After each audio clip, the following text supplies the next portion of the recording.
살기로 했네. 주님 뜻대로 살기로 했네. 주님 뜻대로. 여호와께서 만국을 벌할 날이 가까웠나니 내가 행한 대로 너도 받을 것인즉 내가 행한 것이 내 머리로 돌아갈 것이라. 너희가 내 성산에서 마신 것 같이 만국인이 항상 마시리니 곧 마시고 삼켜서 본래 없던 것 같이 되리라. 오직 시온산에서 피할 자가 있으리니 그 산이 거룩할 것이요 야곱 족속은 자기 기업을 누릴 것이며 야곱 족속은 불이 될 것이며 요셉 족속은 불꽃이 될 것이요 에서 족속은 지푸라기가 될 것이라. 그들이 그들 위에 붙어서 그들을 불사를 것인즉 에서 족속에 남은 자가 없으리니 여호와께서 말씀하셨습니다. 그들이 네겝과 에서의 산과 평지와 블레셋을 얻을 것이요 또 그들이 에브라임의 들과 사마리아의 들을 얻을 것이며 베냐민은 길앗을 얻을 것이며 사로잡혔던 이스라엘의 많은 자손은 가나안 사람에게 속한 이 땅을 사르밧까지 얻을 것이며 예루살렘에서 사로잡혔던 자들 곧 스바랏에 있는 자들은 네겝의 성읍을 얻을 것이니라. 구원받은 자들이 시온산에 올라와서 에서의 산을 심판하리니 나라가 여호와께 속하리라. 아멘.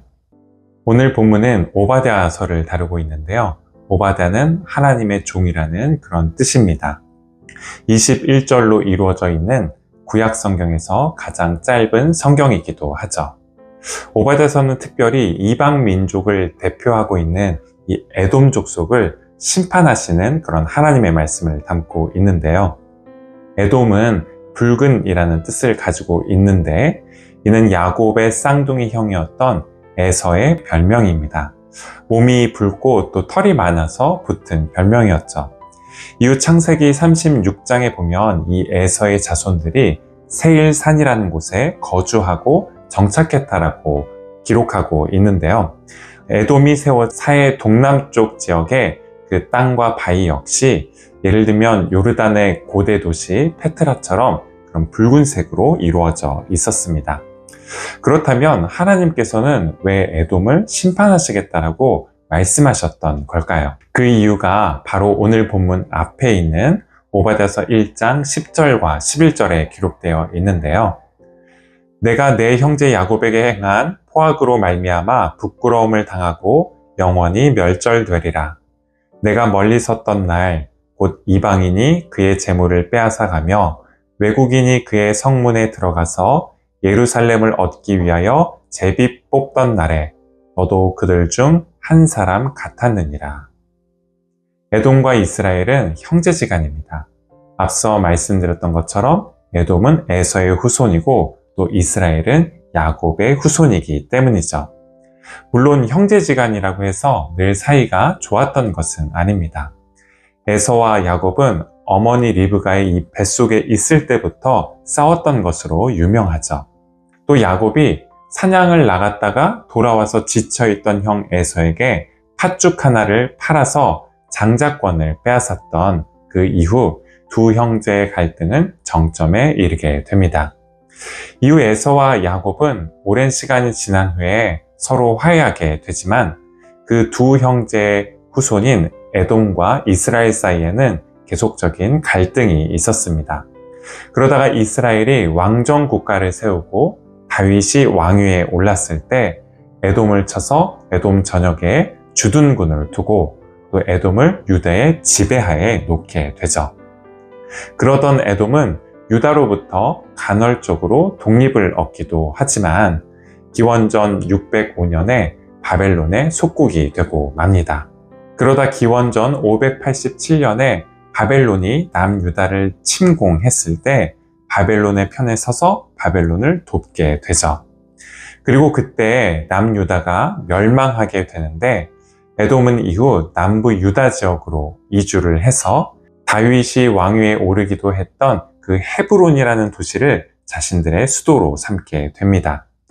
그런데 이 같은 에돔의 행보를 오늘 본문 10절에서 오바댜 선지자는 형제 야곱에게 포악을 행했다라고 책망하게 되는데요. 남유다가 멸망할 때 사람들을 죽이고 그 재물을 탈취했던 건 이방인들이나 혹은 야곱의 형제였던 에돔이나 별다른 차이가 없었기 때문입니다. 에돔 역시 형제의 정을 끊고 이방 민족들과 똑같이 행했던 것이죠. 피는 물보다 진하다라는 말이 있듯이 사실 형제지간은 쉽게 끊을 수 없는 그런 인연입니다. 또 형제 사이의 관계는 다른 모든 관계의 바탕이 되기도 하죠. 형제가 함께 지내면서 갈등을 대하는 법, 또 좋은 관계를 유지하면서도 자기 의견을 주장하는 것, 또 상대방을 배려하고 어려울 때 함께 도우면서 서로의 버팀목이 되어주는 법을 배워갈 수 있게 되기 때문입니다. 그래서 형제 사이에는 혹시 일시적으로 다툼이 있다고 하더라도 그 다툼을 다른 이들과 벌이는 다툼과 구별 지을 수 있어야 합니다. 서로의 마음이 맞지 않아서 혹은 잠시 잠깐 서로의 일로 바빠서 그 관계가 멀어질 수 있지만 언제라도 다시 가까워질 수 있다는 점을 늘 염두할 수 있어야 하죠. 하지만 에돔은 이스라엘을 단순히 경쟁 상대가 아니라 남보다 못한 원수지간으로 여기게 됩니다. 그런 에돔을 하나님께서는 오늘 본문에서 다른 민족을 심판하실 때 함께 심판하시겠다라고 말씀하시는데요. 오늘 본문 18절 말씀입니다. 야곱 족속은 불이 될 것이며 요셉 족속은 불꽃이 될 것이요 에서 족속은 지푸라기가 될 것이라.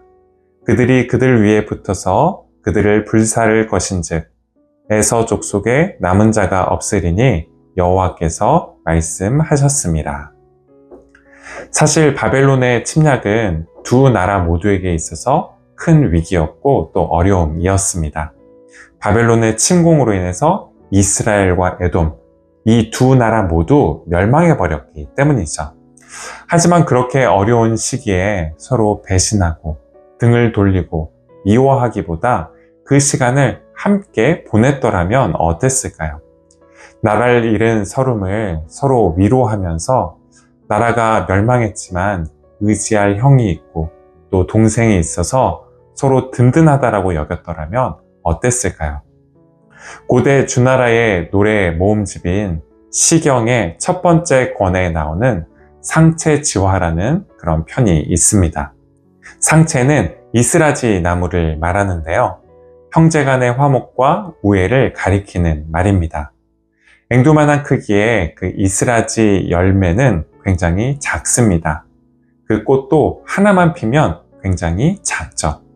하지만 한 나무에 많은 꽃들이 피고 그로 인해서 많은 열매가 맺히게 되면 어떨까요? 꽃 하나만 있을 때보다 훨씬 더 아름답습니다.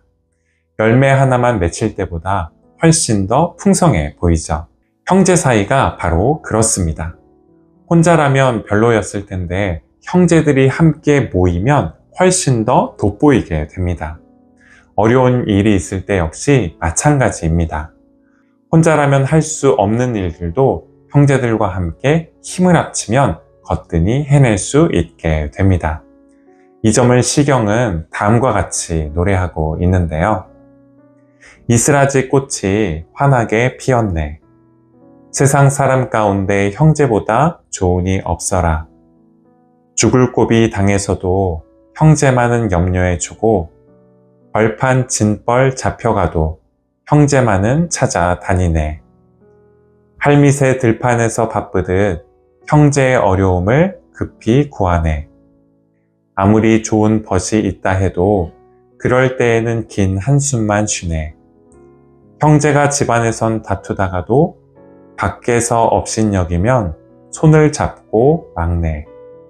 아무리 좋은 벗이 있다 해도 와서 도와주느니 없어라.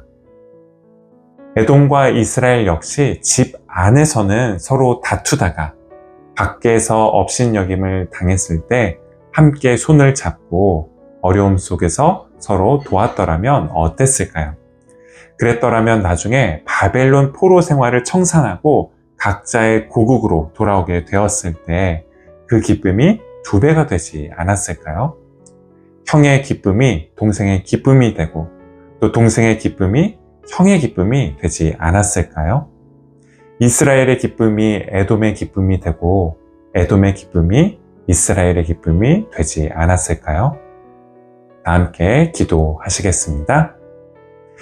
주님, 함께 있을 때 더 아름답고 함께 있어 더 큰 일을 감당해 갈 수 있는 형제간의 우애를 소중히 지켜갈 수 있는 저희가 되게 해주시기를 간구합니다. 어려울 때 서로 의지할 든든한 버팀목이 되게 하시고 형제의 슬픔을 우리의 슬픔으로 삼고 형제의 기쁨을 우리의 기쁨으로 삼으며 함께 살아가는 행복을 언제나 누리게 하옵소서.